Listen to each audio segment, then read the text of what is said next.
बातमी जतमधून आगामी जिल्हा परिषद व पंचायत समिती निवडणुकीच्या पार्श्वभूमीवर आज उमदी येथे बैठक पार पडली। उमदी येथील संजय अण्णा तेली यांच्या फार्म हाऊसवरती ही बैठक झाली।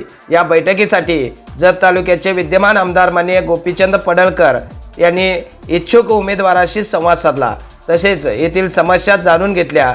यावेळी ज्येष्ठ नेते डॉक्टर रवींद्र आर्ली, भाजपा जिल्हा उद्योग आघाडीचे अध्यक्ष संजय कुमार तेली, भाजपा पूर्व मंडल अध्यक्ष सोमनिंग बोरामणी, निसारभाई मुल्ला, पिरसाब जमादार, मलकू सुरगोंड, आरडी सातपुते, सिद्धगौडा बिराजदार, हनुमंत बिराजदार, संजय चौके, सरपंच मुत्तू तेली, उपसरपंच मलकारी बाबर व सर्व ग्रामपंचायत सदस्य व युवा नेते या ठिकाणी उपस्थित होते।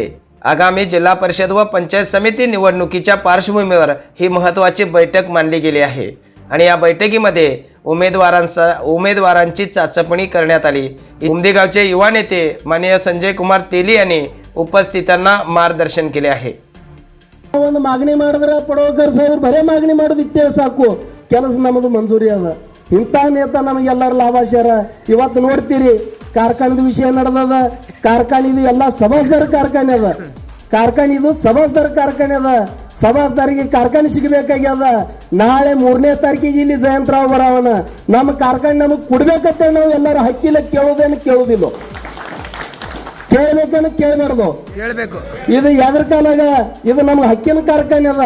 ಹಕ್ಕಿನ ಕಾರ್ಖಾನೆ ವಿಲಾಸರಾವ್ ಜಗತಾಪ, ಪತಂಗರಾವ ಇವ್ರೆಲ್ಲ ಮಾರ್ಕೊಂಡು ಜಯಂತರಾವ್ ಅಂತ ಒಂದು ನೇತಾಗ ಅವ್ರ ಕಾರ್ಖಾನೆ ಕೊಟ್ಟರು। ಇವತ್ತು ನಿಮಗೆ ಎಲ್ಲರಿಗೆ ರೋಡ್ ಮ್ಯಾಗ ತಿರ್ಗಂತ ಉದ್ಯೋಗ ಯಾರು ಮಾಡಿದಾರಂತಂದ್ರೆ ಇವ್ರೆಲ್ಲ ನೇತಾ ಮಂಡಳಿ ಮಾಡ್ರ। ಅದ್ರ ಕಾಲಾಗ ನಾನು ವಿನಂತಿ ಅದ, ಇವ್ರದ್ದು ಎಷ್ಟು ಹೇಳಿದ್ರು ಏನು ಕಮ್ಮಿ ಇಲ್ಲ। ಇವ್ರು 5-10-50 ವರ್ಷನಾಗ ಎಷ್ಟು ನಿಧಿ ತಂದಾರಲ್ಲ, ನಮ್ಮ ನೇತಾ 11 ತಿಂಗಳದಾಗ ನಿಧಿ ತಂದಾರತ್ತ। ಈಗ ನೋಡ್ತೀರಿ ಜತದಾಗ ಏನೇನು ಬರ್ಲಿಕ್ಕತ್ತವ, ಪಂಚಾಯತ್ ಸಮಿತಿ ಕಾಲ 15 ಕೋಟಿ, ನಗರ ಪರಿಷತ್ ಕಾಲ 10 ಕೋಟಿ, ಎಷ್ಟು ಕೆಲಸ ಅವು, ಕೆಲಸಿಗೆ ಲಿಮಿಟೇ ಇಲ್ಲ। ಒಂದು ಪತ್ರ ತೊಗೊಂಡು ಹೋದ್ರತ್ತಂದ್ರೆ ಫಡ್ನವೀಸ್ ಸಾಹೇಬ್ರ ಅಂತ ಕೂತ್ರಂದ್ರೆ ಮಂಜೂರು ಮಾಡ್ಕೊಂಡ್ ಬರುವಂತ ನಮಗೆ ನೇತಾ ಸಿಕ್ಕಾರ। ಆ ನೇತಾ ನಾವು ಎಲ್ಲರೂ ಉಪಯೋಗ ಮಾಡ್ಕೋಬೇಕಾಗ್ಯದ, ಕೆಲಸ ಮಾಡ್ಕೋಬೇಕಾಗ್ಯದ।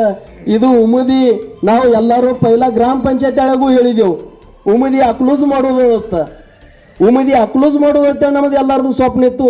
ಆ ಸ್ವಪ್ನಕ್ಕೆ ನಮ್ಮ ಪಡೋಕರ್ ಸಾಹೇಬ್ರು ಸಪೋರ್ಟ್ ಮಾಡ್ಬೇಕಂತ ಅವ್ರಿಗೆ ನಾವು ವಿನಂತಿ ಮಾಡೋದು ಟೈಮ್ ಅದ। ಇಂಥ ಮನುಷ್ಯ ಇವತ್ತು ನಿಮಗೆ ಎಲ್ಲರಿಗೆ ಲಾಭಾಶ್ಯಾರ। ಇವತ್ತ ಎಲ್ಲರೂ ಇಲೆಕ್ಷನ್ದಾಗ ಯಾವ ಪದ್ಧತಿಲಿ ವಿರೋಧ ಮಾಡಿದ್ರು ನೋಡಿದ್ರಿ, ಎಷ್ಟು ವಿರೋಧ ಮಾಡಿದ್ರು ಅವ್ರು ಎದಕ್ಕೂ ಜಕಾಸಲಾರೆ, ಮತದಾರ ಸುದ್ನಿ ಇದ್ರು, ಮತದಾರ ಎಲ್ಲರೂ ಹೆಗಲ ಮ್ಯಾಗ ತಗೊಂಡು ಪಡೋಕರ್ ಸಾಹೇಬರಿಗೆ 40,000 ಮತದಲ್ಲಿ ಆರಿಸಿಕೊಟ್ರು। ಎದ್ರ ಕಾಲಾಗ ಅವ್ರ ಕರ್ತೃತ್ವ ನೋಡಿ ಇವತ್ತು ನೀವು ಪ್ರಾಮಾಣಿಕಲೇ ದುಡಿದಿದ್ದೆವು, ಪ್ರಾಮಾಣಿಕಲೇ ಕೆಲಸ ಮಾಡಿದೆವು, प्रामाणिकता ಇವತ್ತು ನಿಮಗೆ ಎಲ್ಲ रिझल्ट सिगलकತ್ತದ।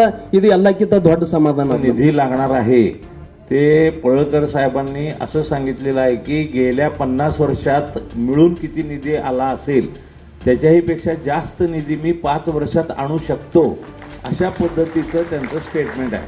आणि त्याची सुरुवात त्यांनी केलेली आहे।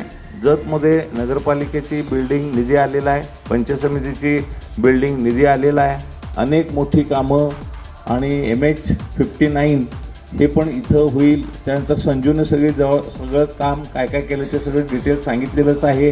हे का होतंय, पळळकर साहेबांचं आणि फडणवीस साहेबांचे हॉट लिंक आहे। हॉट लिंक म्हणजे काय, जी काही पूर्तता करायची आहे ते आधी कलेक्टरकडून, मग सचिवाकडून, मग मंत्र्याकडून, मग मंत्रिमंडळामध्ये मंजुरी घेऊन मग मुख्यमंत्र्याकडे असं कागद जातात। हे डायरेक्ट कागद त्यांच्या टेबलवर जातो मुख्यमंत्र्यांच्या, आणि डायरेक्ट सही होते, मग सगळी पूर्तता होते आणि मग आपले कामं ऑलरेडी होत आहेत। म्हणजे असा एवढा ताकदवान मंत्री, आपलं ताकदवान आमदार हे पहिल्यांदाच आपले लाभलेले आहेत। आत्तापर्यंतच्या आमदारांना इच्छा असायची कामं करायचं असं त्यांनाही वाटायचं, परंतु पोच नसल्या कारणानं कामच व्हायची नाहीत।